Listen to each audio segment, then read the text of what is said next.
So next, please. For the outline of our presentation is as shown. We will follow that format. Next, please. For the wicked problem, we will just review it. Despite the significant potential for impact enterprises to address societal challenges, the Philippine impact investing space continues to face major challenges, particularly the disconnect between capital supply and demand, which is a major barrier to leveraging market-based capital for social impact. The study aims to provide a more nuanced understanding of the relationship of ACIs and impact enterprises in the Philippines and contribute to the limited research material on impact investing within the Philippine context. The information and insights generated is meant to inform further studies and contribute to the overall development of the impact investing ecosystem in the country. Given the limitations of time and resources, the study focused on understanding frameworks, tools, and processes used by ECIs to gauge the investment readiness of impact enterprises in the Philippines and identify potential areas of improvement. So the study largely depended on the availability and quality of data obtained from secondary sources, as well as primary data obtained from select impact enterprises and intermediaries that consented to participate in the study. So for our IFI journey, we have completed 810 minutes of interviews. We have interviewed 20 key respondents. We have also completed 4 diligence reports with our partner SEI, the exchange, and we have produced 1 recommended impact investing framework.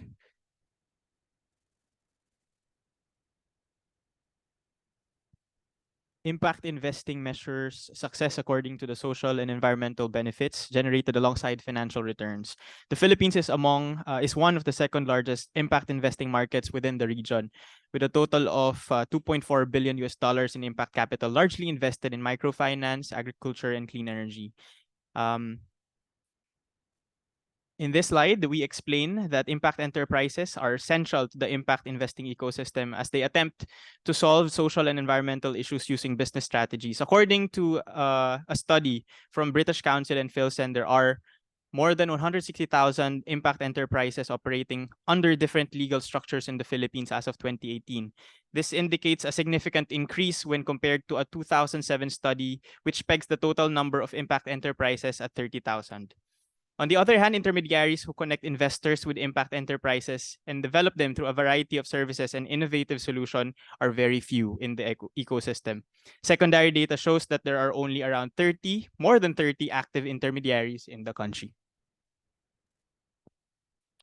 Impact-first investing in the Philippines serves as a vital bridge between market-driven investments and philanthropic efforts. It offers a financial lifeline to enterprises that may not be attractive to traditional investors because of their early stage, perceived risk, expected modest return, or longer investment horizons. Impact enterprises in the Philippines are mostly classified as micro, small, and medium-sized enterprises, or MSMEs, with many being at seed or early stages of growth. The absence of targeted legal and policy frameworks places a double burden on impact enterprises that need to hurdle similar challenges related to ease of doing business and ambiguous tax regimes in addition to pursuing development goals. The missing middle, or the funding gap, is largely attributable to capital supply and demand mismatch in terms of ticket sizes, risk levels, and preferences. Investors generally prefer big ticket sizes that generate market returns due to the high transaction cost of due diligence. Studies show that the seed stage or early stage impact enterprises are unable to access capital because they are not investment ready and are considered high risk investments. This is also due to the lack of formal structures and processes, including governance mechanisms and limited access to technical professionals like lawyers and accountants. SEIs play an important role in bridging the gap to help impact enterprises access impact capital from institutions through a wide range of technical assistance and support services.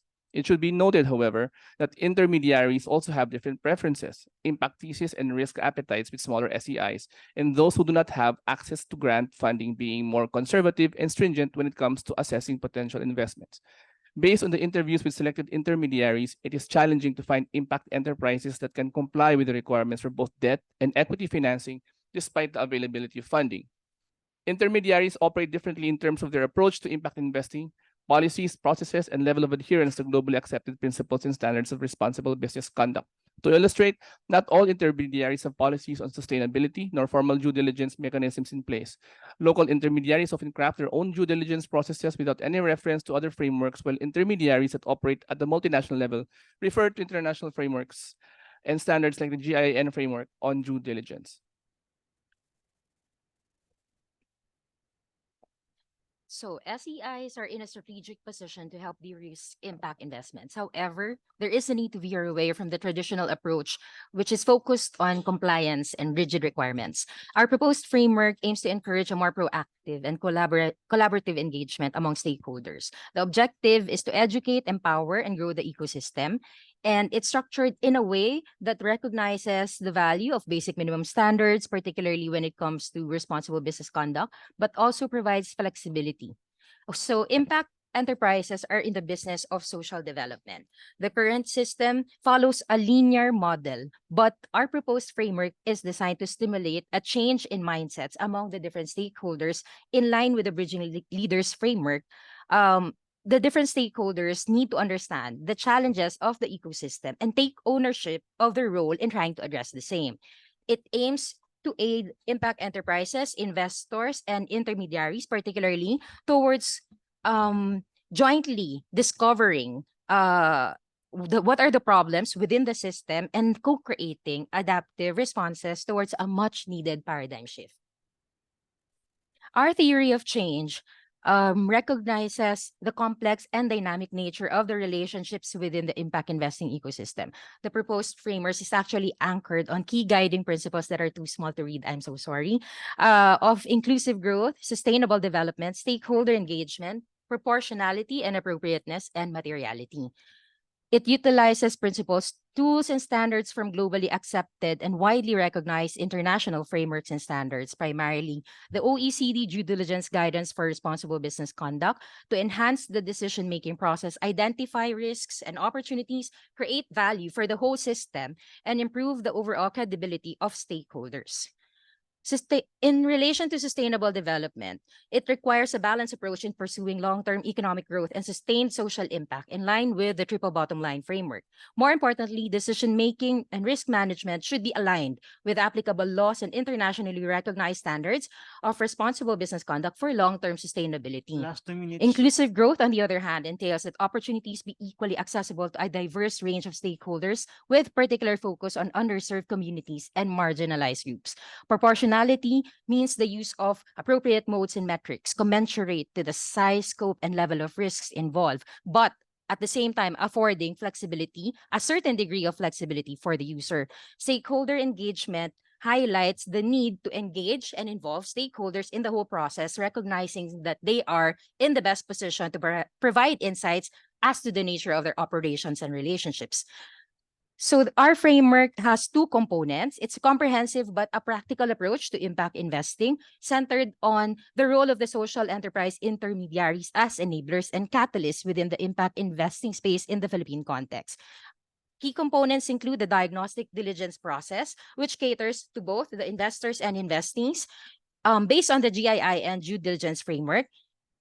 And at the same time, an investment readiness program for the impact enterprises, which has basically three components: business model development, knowledge sharing sessions, partnership building, and network events. And all of these shall be guided by key areas as identified in the OECD guidelines for responsible business conduct. There is a much needed paradigm shift. Our framework aims to enable and empower stakeholders, create opportunities, and add value to the whole ecosystem through the timely identification and management of actual and potential risks. So if we look at the whole analysis, it's really centered and anchored on the risk involved. And that is why it's important to make sure that SEIs understand that their role is to de-risk. Part of their role is to de-risk the system, but in collaboration with all of the other stakeholders within that ecosystem. It's also important to do it based on evidence, and to do that, we have to make it systematic. We have to figure out comparable metrics. At the same time, we have to build on partnerships and include and make sure that public policy is aligned, but that requires proof of concept.